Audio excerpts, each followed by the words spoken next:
긴급 제보가 들어왔습니다. 삼성이 폴란드에서 가짜 데이터로 유럽을 속이고 있다는 내용이었습니다. 2025년 7월 크라쿠프 폭염 사건.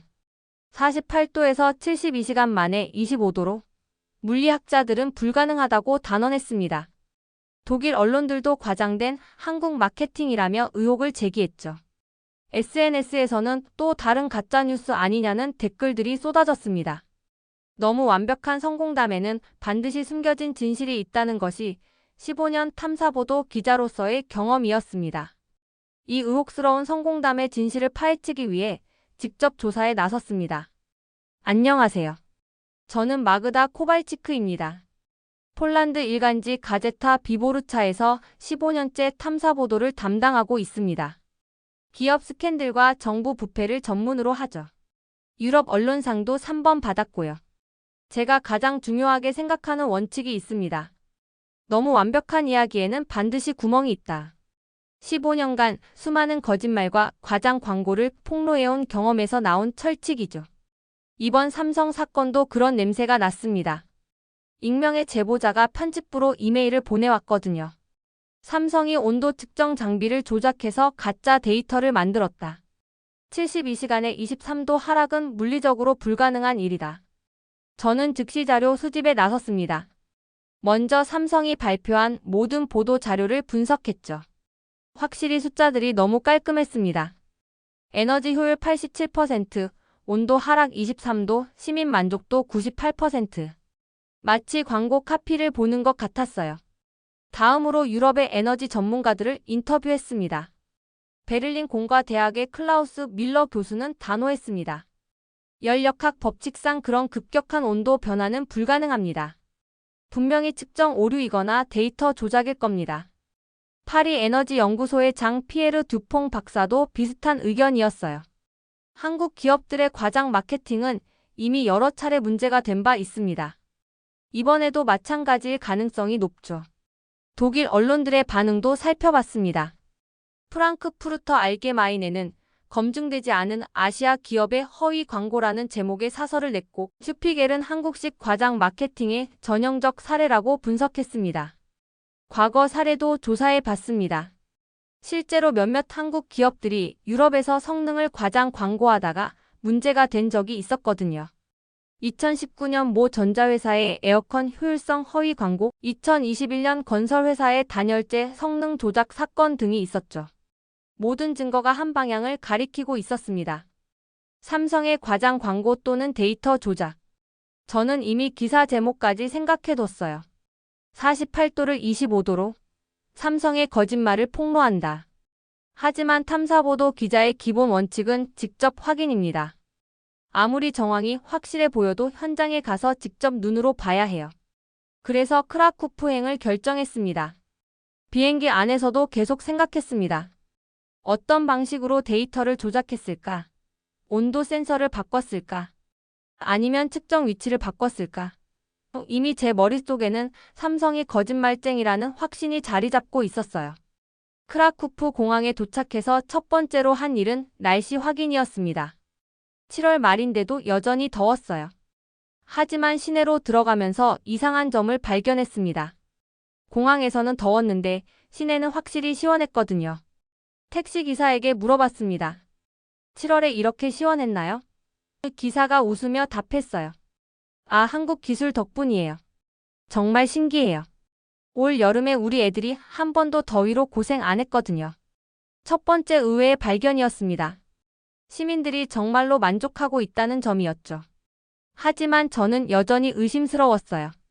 혹시 정부나 삼성에서 시민들에게 뭔가 혜택을 줘서 좋은 말을 하게 만든 건 아닐까? 호텔에 체크인하고 첫 번째 인터뷰 약속을 잡았습니다. 크라쿠프 공과대학의 아담 노바크 교수였어요. 에너지공학 전공으로 이 프로젝트를 독립적인 관점에서 지켜본 사람이었죠. 노바크 교수와의 만남에서 또 다른 의외의 이야기를 들었습니다. 교수님, 정말로 72시간 만에 23도가 떨어진 건가요? 제가 물어보자 교수가 고개를 끄덕였어요. 처음에는 저도 믿지 않았습니다. 그래서 제 연구실 장비로 직접 측정해 봤어요. 결과는 더욱 놀라웠습니다. 공식 발표보다 성능이 더 좋았거든요. 이상했습니다. 제 가설과 맞지 않는 증언들이 계속 나오고 있었어요. 하지만 여전히 확신할 수는 없었습니다. 혹시 측정 방법에 문제가 있는 건 아닐까? 다음날 삼성 담당자와 만나기로 했습니다. 박서현이라는 여성 엔지니어였어요. 만나기 전부터 긴장됐습니다. 과연 어떤 변명을 늘어놓을까? 삼성 현지 사무소에서 박서현 부장과 첫 만남을 가졌습니다. 35세 정도로 보이는 그녀는 생각보다 차분하고 자신 있는 모습이었어요. 제가 예상했던 것처럼 변명하거나 회피하지 않았습니다. 안녕하세요. 가제타 비보르차의 마그다 기자라고 들었습니다. 어떤 도움이 필요하신지요? 박서현 부장의 첫 인사는 정중했지만 어딘가 경계하는 기색이 역력했어요. 저는 직설적으로 물어봤습니다. 72시간에 23도 온도 하락이 정말 가능한 건가요? 유럽 전문가들은 불가능하다고 하던데요. 박서현 부장이 잠시 웃더니 말했습니다. 기자님, 혹시 기술에 대한 선입견이 있으신 건 아닌가요? 기자분들은 항상 문제점만 찾으려 하시죠. 그녀의 말에 저는 약간 기분이 상했어요. 하지만 프로 기자로서 감정을 숨겼습니다. 선입견이 아니라 과학적 회의론입니다. 연력학 법칙에 어긋나는 현상이라고 전문가들이 말하는데요. 제가 반박하자 박서현 부장이 태블릿을 꺼냈습니다. 그럼 직접 보여드리겠습니다. 저희 기술은 숫자로 말해요. 감정이나 정치가 아니라요. 화면에는 실시간 온도 데이터가 표시되고 있었습니다. 도시 곳곳에 설치된 수백 개의 센서에서 보내오는 실제 데이터였어요. 이 모든 센서가 독립적으로 작동합니다. 그리고 이 데이터는 폴란드 기상청과 EU 기후 관측소에도 실시간으로 전송되고 있어요. 조작이 불가능한 시스템입니다. 박서현 부장의 설명은 논리적이었습니다. 하지만 저는 여전히 의심스러웠어요. 센서 자체를 조작할 수도 있지 않나요? 제가 묻자 박서현 부장이 한숨을 쉬었습니다. 왜 한국 기술만 유독 의심하시는 거죠? 독일이나 프랑스 기술이었다면 같은 의심을 하셨을까요? 그녀의 질문에 저는 순간 말문이 막혔습니다. 혹시 제가 정말 편견을 가지고 있는 건 아닐까? 그럼 직접 현장을 보여드리겠습니다. 제3자 장비로도 측정해 보시고요. 박서현 부장이 제안했습니다. 저는 흔쾌히 동의했어요. 오히려 그게 제가 원하던 바였거든요. 첫 번째로 방문한 곳은 크라쿠프 중앙광장이었습니다. 7월 말 오후 2시인데도 그늘에서는 정말 시원했어요. 박서현 부장이 휴대용 온도계를 꺼내 측정했습니다. 24도였어요. 근처 다른 도시는 어떤가요? 제가 물어보자 박서현 부장이 다른 도시 데이터를 보여줬습니다. 바르샤바 38도, 브로츠와프 41도. 정말 크라쿠프만 유독 시원했습니다. 더 놀라운 것은 시민들의 반응이었습니다. 광장에서 만난 한 아주머니는 정말 진심으로 감사해 하더군요. 올여름에 처음으로 에어컨 없이 지냈어요. 전기료도 절약되고 정말 좋아요. 젊은 아버지도 비슷한 말을 했어요. 작년에는 아이가 열사병으로 병원에 갔는데 올해는 밖에서 마음껏 뛰어놀게 해줄 수 있어서 행복해요. 이런 반응들을 연출할 수는 없었을 거예요. 다음으로 찾아간 곳은 크라쿠프 대학병원이었습니다. 응급의학과 과장과 인터뷰를 했는데 그의 증언도 놀라웠어요. 작년 7월에는 열사병 환자가 하루 평균 10명씩 왔는데 올해는 하루 2-3명 정도예요. 95% 감소한 거죠. 이런 극적인 변화는 의료진으로서도 처음 경험해 봅니다. 병원 데이터까지 조작할 수는 없을 거라고 생각했습니다. 점점 제 가설에 의문이 들기 시작했어요. 혹시 제가 틀렸을까? 박서현 부장이 제 표정을 보더니 말했습니다. 기자님, 정말 진실을 찾으려는 거군요. 처음에는 또 한국 기술 깎아내리려는 기자인 줄 알았는데 다르시네요. 당연히 진실을 찾으려는 거죠. 그게 제 일이니까요. 제가 답하자 박서현 부장의 표정이 부드러워졌습니다. 그럼 내일 기술센터를 보여드릴게요. 저희가 어떤 원리로 이런 결과를 만들어내는지 직접 확인해 보세요. 그녀의 제안에 저는 기대가 되기 시작했어요. 그날 밤 호텔에서 하루를 정리하면서 혼란스러웠습니다. 지금까지 만난 모든 사람들이 삼성 기술에 대해 진심으로 만족하고 있었거든요. 그리고 실제 데이터도 놀라웠고요. 혹시 내가 편견을 가지고 접근한 건 아닐까? 한국 기술이니까 무조건 의심부터 한 건 아닐까? 15년 기자 생활 중 처음으로 제 자신에 대해 의심하게 됐습니다. 다음 날 아침 삼성기술센터를 방문했습니다. 박서현 부장이 시스템의 작동 원리를 자세히 설명해줬어요. AI가 실시간으로 도시 전체의 온도를 모니터링하고 가장 효율적인 냉각 패턴을 계산해서 자동으로 조절한다는 것이었습니다. 이건 단순한 에어컨이 아니에요. 도시 전체를 하나의 거대한 지능형 시스템으로 만든 거죠. 그래서 기존 기술로는 불가능한 효율을 달성할 수 있었던 겁니다. 박서현 부장의 설명을 들으니 이해가 되기 시작했어요. 하지만 여전히 확신할 수는 없었습니다. 이 모든 게 정말일까? 아니면 정교하게 꾸며진 쇼일까? 마지막 검증이 필요했습니다. 박서현 부장이 기술센터를 보여준 후 저는 독립적인 검증이 필요하다고 생각했습니다. 제가 가져온 독일제 정밀 온도 측정기로 직접 확인해 보기로 했어요. 괜찮다면 제 장비로도 측정해 보고 싶은데요. 제가 말하자 박서현 부장이 흔쾌히 동의했습니다. 당연하죠. 오히려 그래주시면 저희도 고맙습니다. 크라쿠프 시내 10개 지점에서 동시에 측정했습니다. 삼성 시스템이 있는 지역과 없는 지역을 비교하기 위해서였어요. 결과는 정말 놀라웠습니다. 시스템이 있는 지역은 평균 6-8도 더 시원했어요. 더욱 놀라운 것은 에너지 사용량이었습니다. 일반적으로는 온도를 낮추려면 에너지를 더 많이 써야 하는데 삼성 시스템은 오히려 에너지를 적게 사용하고 있었어요. 이는 정말 혁신적인 결과였습니다. 박서현 부장이 자랑스럽게 말했습니다. AI가 학습을 통해 가장 효율적인 방법을 찾아내거든요. 인간이 생각하는 것보다 훨씬 똑똑해요. 하지만 저는 여전히 의심스러웠습니다. 혹시 이 모든 게 일시적인 현상은 아닐까? 장기간 지속될 수 있을까? 그래서 3개월 동안의 장기 데이터를 요청했어요. 박서현 부장이 보여준 장기 데이터는 더욱 인상적이었습니다. 시간이 갈수록 효율이 개선되고 있었어요. 7월 초에는 효율이 78%였는데 8월 말에는 89%까지 향상됐습니다. AI가 계속 학습하면서 성능이 좋아지는 거예요. 이제 겨울에는 난방 효율도 테스트해볼 예정입니다. 박서현 부장의 설명에 저는 점점 확신을 갖게 됐어요. 하지만 가장 결정적인 검증은 따로 있었습니다. 폴란드 국가에너지연구소의 마렉 비엘스키 수석연구원과의 인터뷰였어요. 그는 정부나 삼성과 아무런 이해관계가 없는 독립적인 전문가였습니다. 비엘스키 연구원과의 만남은 정말 객관적이었어요. 연구원님, 삼성 기술에 대해 어떻게 평가하시나요? 제가 물어보자 그가 신중하게 답했습니다. 처음에는 저도 회의적이었습니다. 하지만 3개월간 독립적으로 모니터링한 결과 정말 혁신적인 기술이라고 인정할 수밖에 없어요. 그의 증언은 제게 큰 충격이었습니다. 구체적으로 어떤 점이 혁신적인가요? 제가 추가로 묻자 비엘스키 연구원이 자세히 설명해줬어요. 기존 기술은 개별 건물을 따로따로 냉각하는 방식이었어요. 하지만 삼성 기술은 도시 전체를 하나의 시스템으로 보고 통합적으로 관리합니다.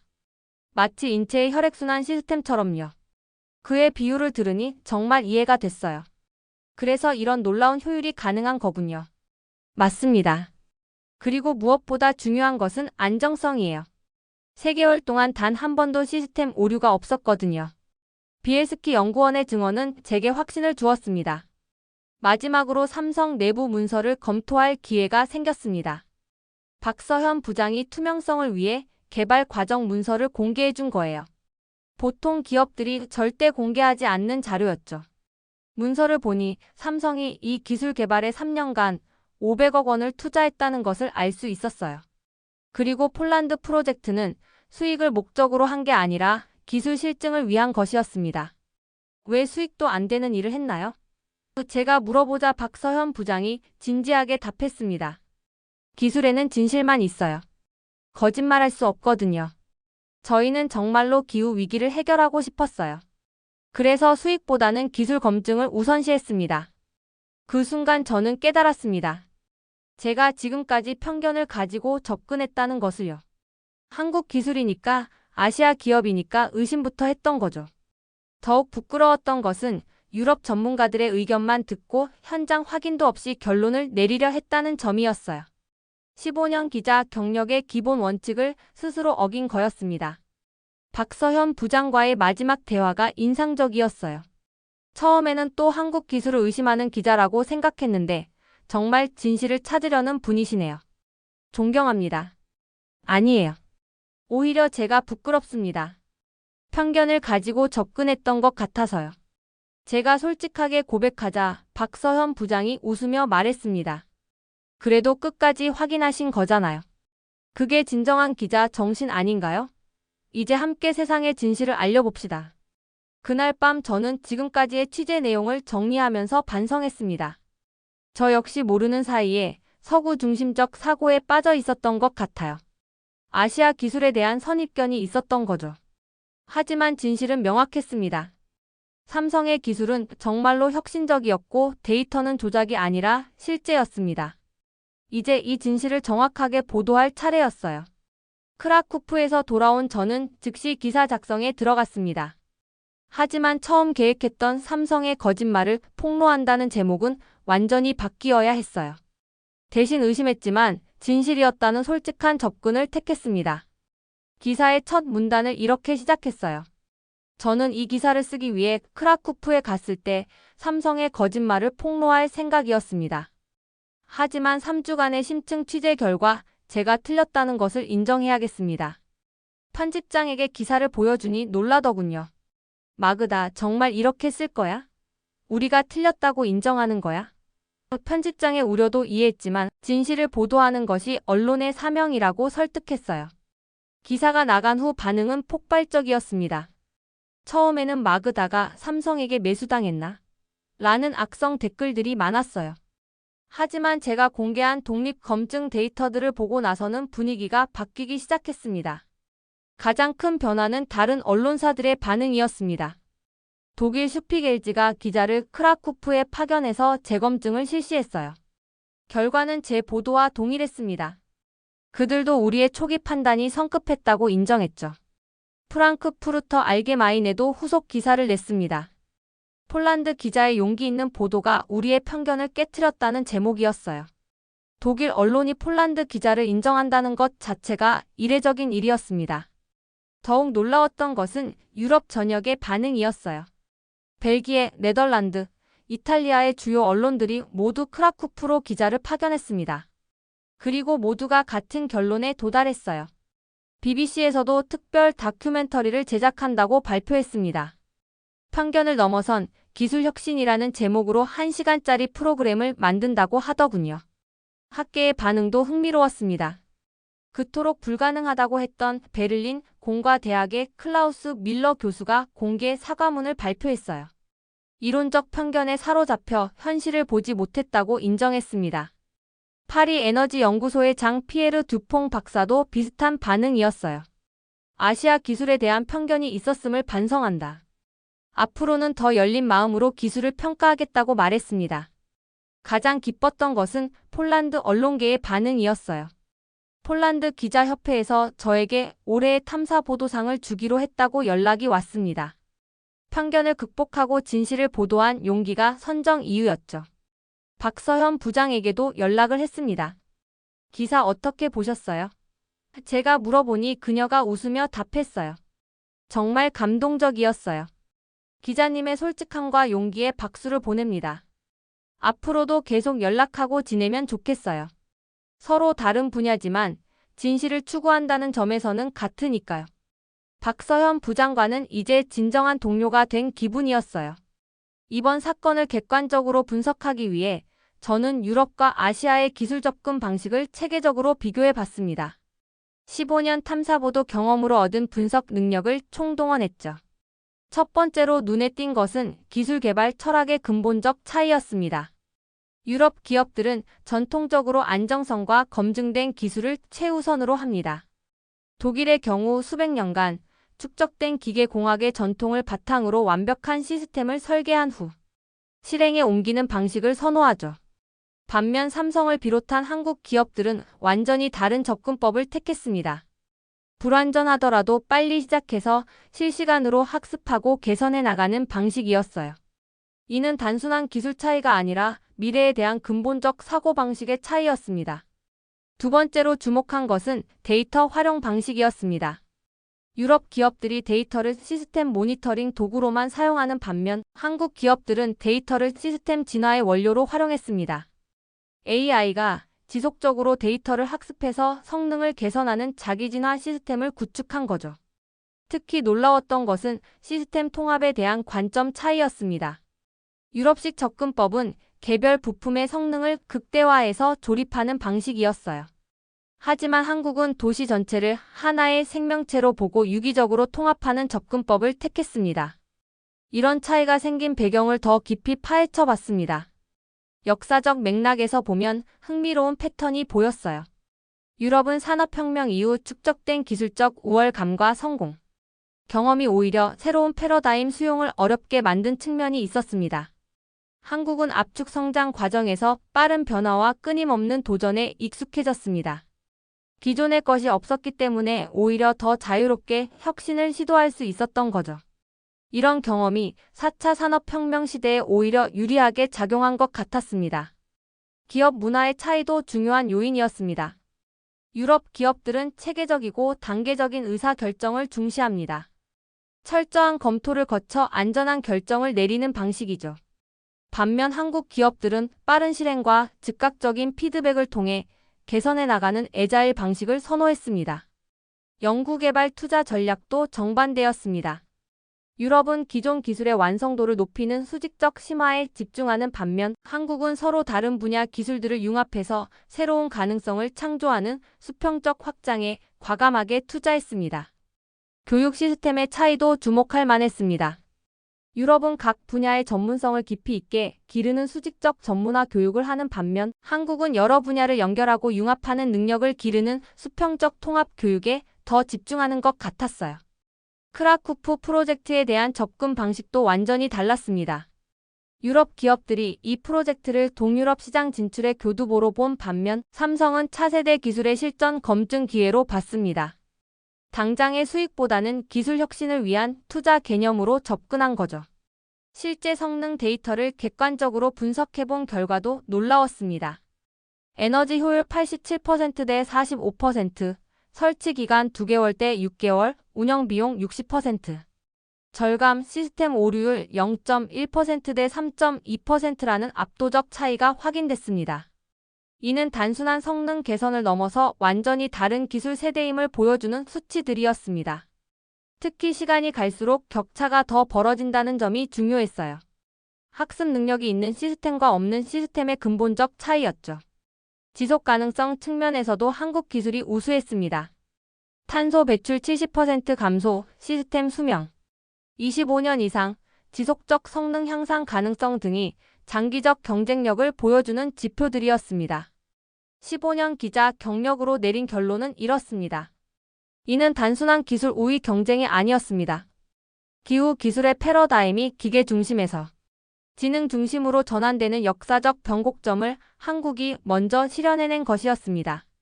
더 중요한 것은 언론의 역할에 대한 성찰이었습니다. 저를 포함한 유럽 언론들이 얼마나 편견에 사로잡혀 있었는지 뼈저리게 깨달았어요. 아시아 기술에 대한 선입견, 서구 중심적 사고 그리고 검증 없는 추측 보도의 위험성을 절감했습니다. 이번 조사를 통해 깨달은 것은 이것이 단순한 기술 경쟁의 승부가 아니라는 점입니다. 이는 기후 위기 시대에 어떤 기술 철학이 더 적합한지를 보여주는 중요한 사건이었고, 나아가 언론의 객관성과 편견 극복에 대한 깊은 성찰을 요구하는 계기였습니다. 구체적인 의미를 말씀드리면 여러 가지가 있습니다. 첫째, 기후 위기 시대에는 고정된 시스템보다 적응형 지능 시스템이 훨씬 중요하다는 점입니다. 예측 불가능한 극한 기후 상황에서는 미리 정해진 프로그램보다 상황에 따라 스스로 최적화하는 기술이 필수적이에요. 둘째, AI와 빅데이터가 보조도구가 아니라 핵심 인프라가 되고 있다는 사실입니다. 단순히 기존 시스템에 AI를 얻는 수준이 아니라 처음부터 AI 기반으로 설계된 시스템이 압도적 성능을 보여줬어요. 셋째, 개별 기술의 완성도보다 전체 시스템의 융합과 진화가 경쟁력을 좌우한다는 인식입니다.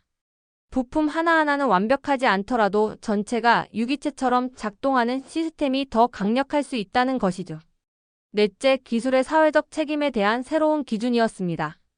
삼성이 수익보다 기술 검증과 시민 만족을 우선시한 접근법은 기업들이 추구해야 할 새로운 모델을 제시했다고 생각합니다. 다섯째, 언론의 편견과 선입견이 얼마나 위험한지를 보여준 사례였습니다. 저를 포함한 유럽 언론들이 충분한 검증 없이 아시아 기술을 의심했던 것은 언론의 기본 원칙을 저버린 행위였어요. 이 현상이 유럽과 아시아에 미칠 파급 효과를 분석해봤습니다. 유럽에 미칠 영향은 전방위적일 것 같습니다. 우선 기술 정책의 근본적 재검토가 불가피해 보입니다. AI와 시스템 통합 기술에 대한 대규모 투자가 시급하고 아시아와의 기술 협력 논의도 본격화될 것으로 보입니다. 언론계에도 큰 변화가 있을 것 같아요. 기술 보도에서 출신 국가나 기업 규모보다는 실제 성능과 검증된 데이터를 우선시하는 문화가 확산될 것으로 보입니다. 편견 없는 객관적 보도의 중요성이 더욱 부각될 거예요. 교육계에서도 변화가 필요할 것 같습니다. 전통적인 분야별 전문화 교육에서 융합적 사고를 기르는 교육으로의 전환이 가속화될 것으로 보입니다. 아시아에 미칠 영향도 주목할 만합니다. 우선 기술 자신감이 크게 높아질 것 같습니다. 서구의 인정을 받음으로써 글로벌 기술 리더십에 대한 확신이 강화될 것으로 보입니다. 하지만 동시에 책임도 커질 것 같아요. 기술 선진국으로서 윤리적 리더십을 발휘해야 하고 기술의 사회적 가치 실현에 대한 기대도 높아질 것입니다. 양지역 관계에 미칠 영향까지 고려하면 더욱 의미 깊습니다. 유럽과 아시아가 서로의 강점을 인정하고 협력하는 새로운 파트너십이 구축될 가능성이 높습니다. 유럽의 체계성과 안정성, 그리고 아시아의 혁신성과 민첩성이 결합한다면 기후 위기 해결에 더 큰 힘이 될 것입니다. 15년 기자로서 솔직히 고백하자면 이번 조사는 저 개인에게도 큰 변화를 가져왔습니다. 기존에 갖고 있던 서구 중심적 편견들이 얼마나 제한적이었는지 뼈저리게 깨달았습니다. 특히 완벽한 검증 후 보도라는 원칙을 스스로 어겼다는 점이 가장 부끄러웠어요. 전문가들의 추측과 과거 사례만으로 결론을 내리려 했던 것은 기자로서 해서는 안 될 행동이었습니다. 앞으로는 더욱 열린 마음으로 취재에 임할 계획입니다. 출신이나 규모에 관계없이 모든 기술과 주장을 동등하게 검증하고 현장 확인을 최우선으로 하는 원칙을 지키겠습니다. 유럽 언론계에 드리고 싶은 말씀이 있습니다. 우리의 전통적 강점인 비판적 사고와 검증 정신을 버리자는 것이 아닙니다. 여기에 편견 없는 열린 자세와 철저한 현장 확인을 더한다면 더욱 신뢰받는 언론이 될 수 있을 것입니다. 앞으로 이런 변화들이 어떻게 전개될까요? 15년 탐사보도 기자로서 다음과 같이 전망합니다. 향후 2년을 내다보면 단기 변화는 상당히 급진적일 것 같습니다. 유럽 전체에서 아시아 기후 기술 도입이 급속히 확산될 것이고 특히 독일과 프랑스 같은 기술 선진국들의 아시아와의 기술 제휴가 폭증할 것으로 예상됩니다. 언론계에서도 큰 변화가 있을 것 같아요. 기술 보도에서 국가나 기업 규모보다는 실제 성능과 데이터를 우선시하는 문화가 확산될 것입니다. 편견 없는 객관적 보도의 중요성이 더욱 부각되겠죠. EU 차원에서도 기후 기술 혁신 정책이 가속화될 것으로 보입니다. 브뤼셀에서는 이미 AI 기반 기후 시스템 표준화 작업에 착수했다고 들었습니다. 아시아 기업들이 사실상 이 분야의 글로벌 스탠다드를 만들어가고 있는 상황이죠. 향후 10년을 생각해보면 장기 전망은 더욱 혁신적입니다. 유럽과 아시아의 기술 융합이 새로운 글로벌 기후 대응 표준을 만들어낼 것이고 양 지역이 공동 개발한 차세대 기술이 전 세계 기후 위기 해결의 열쇠가 될 것으로 보입니다. 특히 기후 변화로 인한 극한 날씨가 빈발하는 상황에서 적응형 지능 기후 시스템이 필수가 될 것 같습니다. 고정된 시스템으로는 더 이상 대응하기 어려운 시대가 올 것이고 아시아식 학습형 시스템이 표준이 될 것으로 전망됩니다. 이런 변화가 가져올 긍정적 가능성들을 살펴보겠습니다. 기술 융합 측면에서는 유럽의 체계성과 안정성, 그리고 아시아의 혁신성과 민첩성이 결합해서 기후 위기 대응 기술의 급속 발전, 탄소 중립 목표의 조기 달성, 그리고 기후 기술 분야 새로운 일자리 대량 창출을 이뤄낼 것으로 기대됩니다. 글로벌 발전 측면에서도 기대할 만합니다. 기후 위기에 대응하는 혁신 기술의 급속 발전이 이뤄질 것이고 선진국뿐만 아니라 개발도상국까지 포괄하는 기술 보급이 확산될 것입니다. 무엇보다 지속 가능한 기후 대응 생태계 구축이 현실화될 것으로 봅니다. 언론계에서도 의미 있는 변화가 있을 것입니다.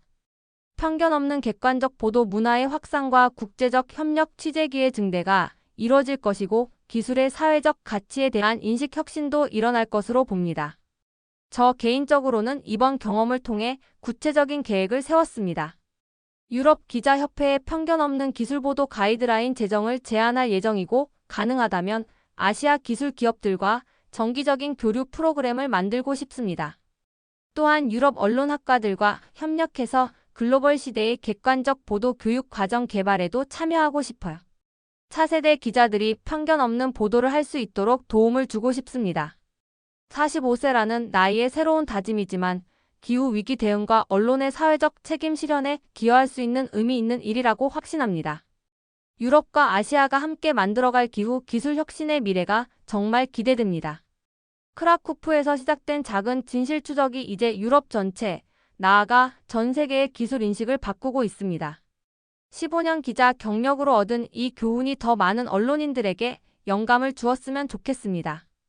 여러분은 이 이야기를 어떻게 생각하시나요? 댓글로 의견을 남겨주세요. 이 영상이 편견 없는 객관적 보도 문화 확산에 작은 기여가 되기를 바랍니다. 영상이 도움이 되셨다면 좋아요와 구독 부탁드립니다.